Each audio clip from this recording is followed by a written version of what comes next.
नमस्कार, मैं डॉक्टर नीलाभ आज कैल्शियम के विषय में बात करूंगा।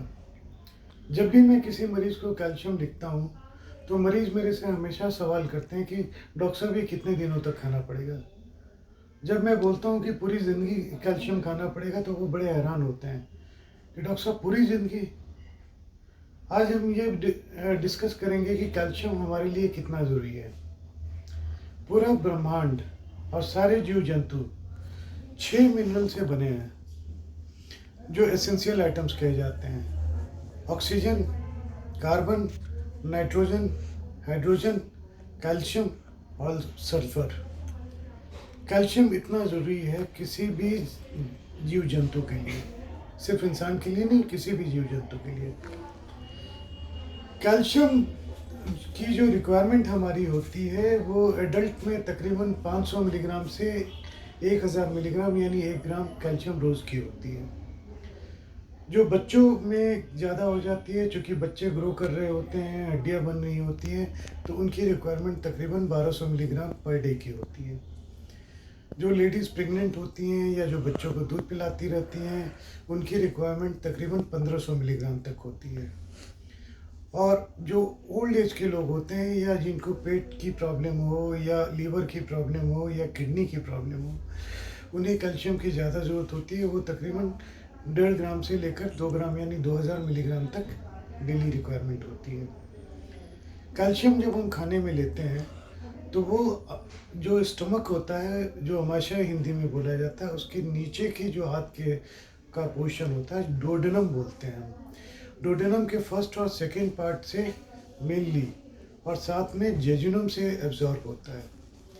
ये जो एब्जॉर्प्शन होती है, ये 40 to 80% कैल्शियम यहीं से एब्जॉर्ब होता है, और ये एक्टिव ट्रांसपोर्ट के थ्रू होता है। एक्टिव ट्रांसपोर्ट का मतलब होता है कि कुछ वो प्रोटीन कैरियर होते हैं जो इंटेस्टाइन की तरफ आते हैं, कैल्शियम के साथ वो कैल्शियम को लेते हैं, फिर अंदर की तरफ बॉडी में जाते हैं और वहाँ पे ब्लड में छोड़ देते हैं, फिर वापस आते हैं, फिर वापस जाके इंटेस्टाइन में ये पिक करते हैं, फिर वापस जाके ब्लड में छोड़ते हैं। एक्टिव ट्रांसपोर्ट कहा जाता है।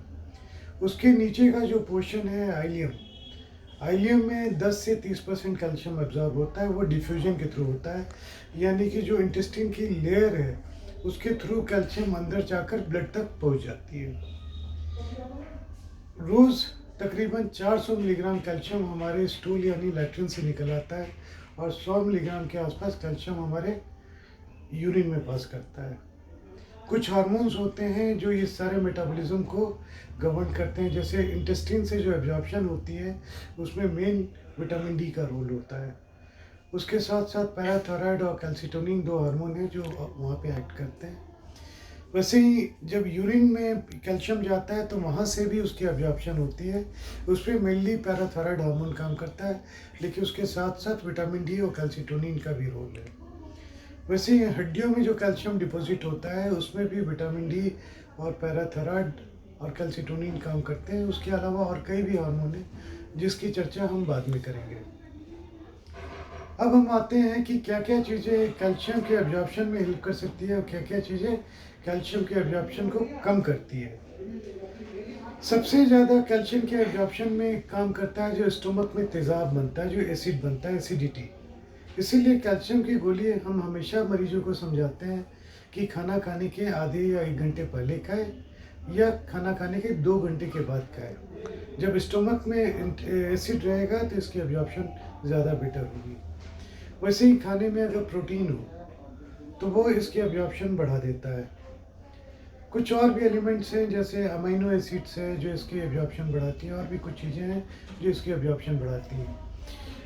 कुछ चीज़ें होती हैं जो इसकी एब्जॉर्प्शन कम करती हैं, जैसे खाने में आपके फाइटेट हो, फाइटेट आपके सीरियल्स में होते हैं। खाने में आपके ऑक्जेलेट हो जो लीफी वेजिटेबल में होते हैं। अगर खाने में आपके फॉस्फेट हो या हाई मैग्नीशियम लेवल हो, तो ये सारी ये इनका एब्जॉर्प्शन कम कर देती हैं। वैसे ही अगर पेट में मैल एब्जॉर्प्शन सिंड्रोम है, जिसमें चीज़ें ठीक से एब्जॉर्ब नहीं होती है, या इरिटेबल बाउल सिंड्रोम हो, तो फिर कैल्शियम आप ले तो रहे हैं लेकिन एब्जॉर्ब जितना होना चाहिए उतना नहीं हो पाता है। इसलिए कैल्शियम की डोज या रिक्वायरमेंट ज़्यादा हो जाती है। अब हम ये बात करते हैं कि कैल्शियम क्यों ज़रूरी है। मैं ऊपर से नीचे चलूँगा, हड्डियों पे सबसे लास्ट पे आऊँगा। जो हमारा ब्रेन होता है वो जिस तरीके से आपस में बात कम्युनिकेट करते हैं, उस जॉइंट को हम सिनेप्सिस कहते हैं। उस सिनेप्सिस के प्रॉपर फंक्शन के लिए कैल्शियम चाहिए होता है। जो नर्व की ट्रांसमिशन होती है, जो न्यूरल ट्रांसमिशन कहा जाता है, उसके लिए कैल्शियम चाहिए हो जाता है। जो मसल्स हैं उनके कॉन्ट्रैक्शन के लिए, मसल्स कॉन्ट्रैक्ट नहीं करेंगे अगर कैल्शियम ना हो। जो आपका हार्ट है, जो आपका दिल धड़कता है, उसके लिए कैल्शियम चाहिए होता है।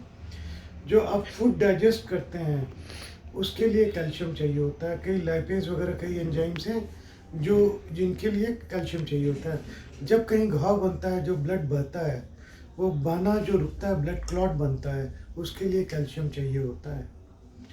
कई हार्मोन्स हैं जिनके प्रोडक्शन में या उनके फंक्शन में कैल्शियम की ज़रूरत होती है, जिसमें एक का मैं नाम लेना चाहूँगा, इंसुलिन। जो डायबिटीज़ में जो पेरिफेरल रेजिस्टेंस टू इंसुलिन हो जाती है, वैसे ही अगर कैल्शियम कम हो तो इंसुलिन का रोल जो है काफ़ी कम हो जाता है, शुगर लेवल हाई जाने के चांसेस होते हैं। तो कैल्शियम के कई काम हैं, कई फंक्शन हैं। उसके साथ साथ जो हड्डियां हैं, हड्डियों की ग्रोथ और दांतों के ग्रोथ के लिए भी कैल्शियम की ज़रूरत है। हड्डियां मजबूत आपकी तभी बनेंगी, दांत आपके जब तभी मजबूत बनेंगे जब कैल्शियम और विटामिन डी एडिक्वेट अमाउंट में आपके ब्लड में हो और हड्डियों तक पहुँचे। अब इसके आगे हम ये बात करते हैं कि अगर इसकी कमी हो तो क्या होता है। इसकी जब कैल्शियम की कमी होती है तो सबसे पहला चीज़ आता है थकान। इंसान को थकान लगता है, ड्राउजीनेस, आलसपन, नींद आती रहेगी, काम करने का मन नहीं करेगा। डिप्रेशन बहुत कॉमन सिम्टम होता है। इवन कॉन्स्टिपेशन, कई मरीजों में कॉन्स्टिपेशन की प्रॉब्लम होती है। ये सारे विटामिन कैल्शियम की डिफिशिएंसी के सिम्टम है कि कैल्शियम अगर कम हो जाता है तो ये चीज़ें होती हैं। जहाँ तक हड्डियों का सवाल है, पहले ये एक जनरलाइज बॉडी एक होता है कि बदन में हमेशा दर्द रहता है। फिर उसके बाद से ये धीरे धीरे बढ़ता है, तब लोग कंप्लेन करते हैं कि सीढ़ियाँ चढ़ते हैं तब पैरों में दर्द होता है, या ज़्यादा देर खड़े होते हैं तब दर्द आनी शुरू होती है घुटने में या बैक में, जो वेट बेयरिंग जॉइंट्स हैं। उसके बाद से ये दर्द बढ़ता जाता है, फिर वो दर्द चौबीसों घंटे होना शुरू हो जाता है। इसके बावजूद भी अगर कैल्शियम, ये डॉक्टर को दिखा के टेस्ट करवा के कैल्शियम विटामिन डी नहीं शुरू करते लोग, तो जॉइंट खराब होने शुरू हो जाते हैं और टेढ़ापन हड्डियों में आना शुरू हो जाता है। जब बच्चों में ये सिम्टम होते हैं तो इसे हम रिकेट्स कहते हैं। जब एडल्ट्स में ये सिम्टम होते हैं तो इसे हम ऑस्टियोमलेशिया कहते हैं। कैल्शियम अगर काफ़ी ज़्यादा कम आ जाए या विटामिन डी काफ़ी ज़्यादा कम आ जाए, विटामिन डी की चर्चा हम अगली वीडियो में करेंगे, तो हड्डियाँ टूटनी भी शुरू हो जाती हैं। हल्का सा चोट लगता है, हड्डियाँ टूट जाती हैं। कैल्शियम किन चीज़ों में लोग हमेशा बोलते हैं कि कैल्शियम, डॉक्टर साहब हमें बता दीजिए कि नेचुरल वे में किस में मिलता है। कैल्शियम सबसे नेचुरल वे में सबसे अच्छी क्वांटिटी में मिल्क एंड मिल्क प्रोडक्ट्स में मिलता है। दूध हो गया, पनीर हो गया, योगर्ट हो गया, अंडा हो गया, फिश, स्पेशली जो सी फिश होती हैं, ये काफ़ी अच्छे सोर्स होते हैं कैल्शियम के। इसके अलावा जो आपके लीफी वेजिटेबल्स हैं, रागी, एक सीरियल आता है रागी, रागी कैल्शियम का काफ़ी रिच सोर्स होता है। कई फ्रूट्स होते हैं जिसमें कैल्शियम काफ़ी होता है, जैसे शरीफा काफ़ी अच्छा सोर्स होता है। आम के सीज़न में आम खाइए, काफ़ी अच्छा सोर्स होता है कैल्शियम। फिर केला होता है, केले में कैल्शियम काफ़ी ज़्यादा होता है। तो कई चीज़ें हैं, एप्रिकॉट हो गया, एप्रिकॉट में कैल्शियम होता है। कई चीज़ें खाने की चीज़ें हैं जो आपके डाइट का एक हिस्सा होना चाहिए, जिनमें ये मिलता है। जैसे लीफी वेजिटेबल हो गए, कैबेज, कैबेज में आपको काफ़ी कैल्शियम मिलता है।